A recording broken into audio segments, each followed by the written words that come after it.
So we've established that when a prism breaks up the white light there that you saw in the overhead projector, that's only a very small place in the room on the ceiling where you could see all the different colors. And that explains why we don't often see lots of colors in the sky. But here's an example of some of the things that you can see around the sun if there's especially a bunch of ice crystals in the air. We'll take a look at some of those. First and foremost is the halo, probably the easiest one to see. Usually if you put your hand right in the center, the halo looks like a rainbow going all the way around the sun.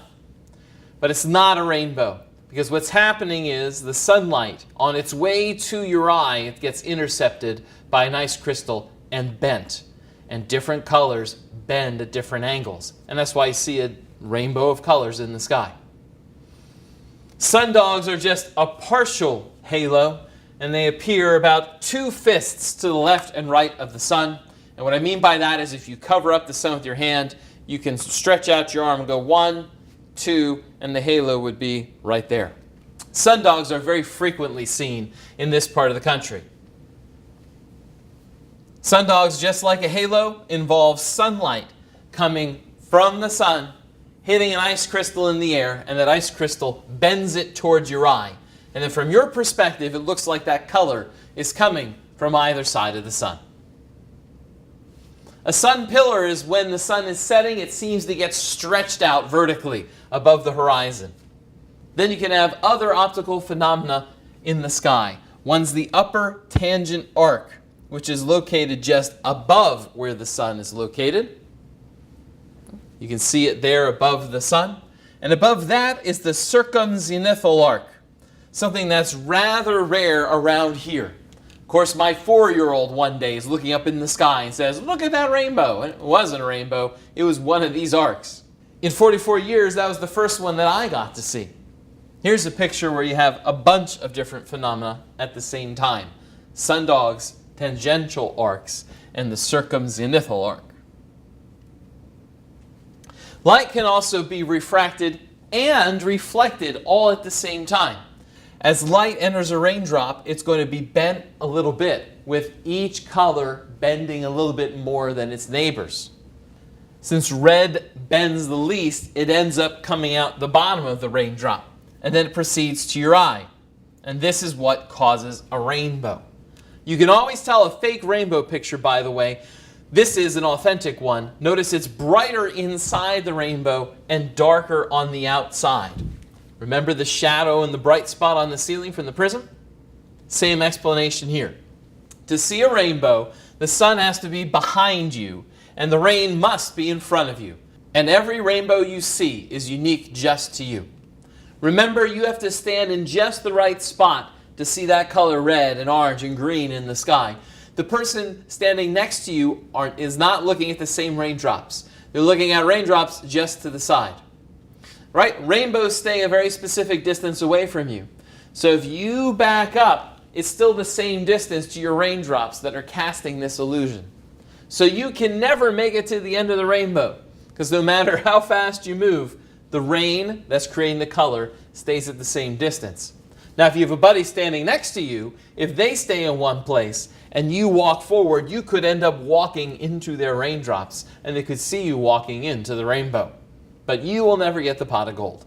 Again, the sunlight has to come above your head, and then it has to hit a raindrop, and it has to bounce off that raindrop to your eye. That's why rainbows are most common at sunset, with the sun setting in the west and the rainbow off to the east, even though you can have it at sunrise on some rare occasions. If you were in a plane, you would see the rainbow form a circle in front of the plane.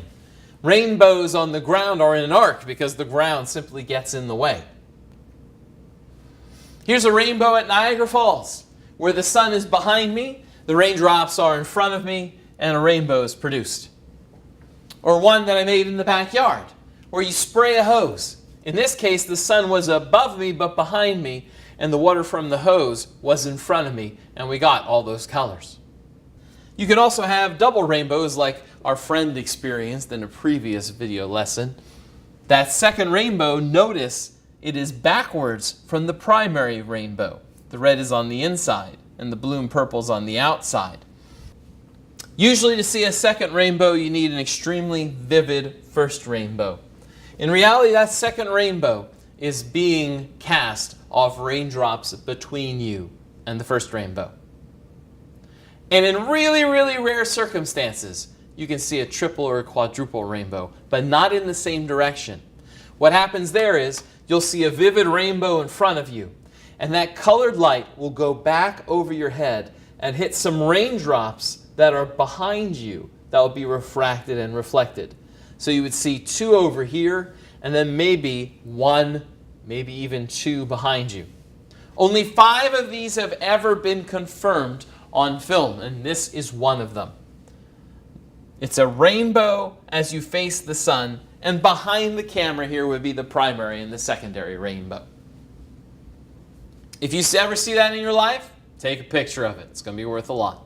You can even have some refraction and reflection when you have a lot of snow blowing around, and it looks a little bit different. So in the end, there's lots of different things that can happen in the sky. Ice crystals can play a lot of tricks on your eyes and on your brain and produce a lot of optical phenomena. Other kinds of optical oddities that don't involve ice would be maybe the glow on a cloud after sunset.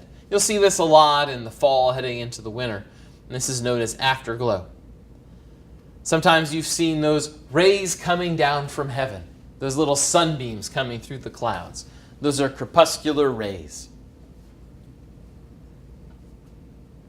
And then you have the green flash. This is something that's rare. It sounds like a Marvel superhero or something.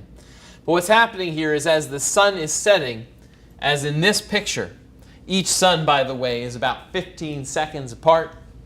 As the sun is setting, it's refracted, and the green color gets refracted out above the sun, and you get a quick little flash of color. Not like a flash bulb, not that quick, but for a couple of seconds. And a glory is somewhat like a rainbow that surrounds the shadow of your plane on the clouds below. It's kind of like a reverse halo. This is not a great picture. This is a better one. You can see the shadow of the plane in there and then the circle of color around it. That's the glory. And you have Heiligenschein. That's German for the holy shine. A refraction of light that kind of gives a glow above your head.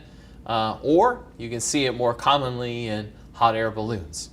So that's just a quick rundown of some interesting things you might see in the sky at some point in your life.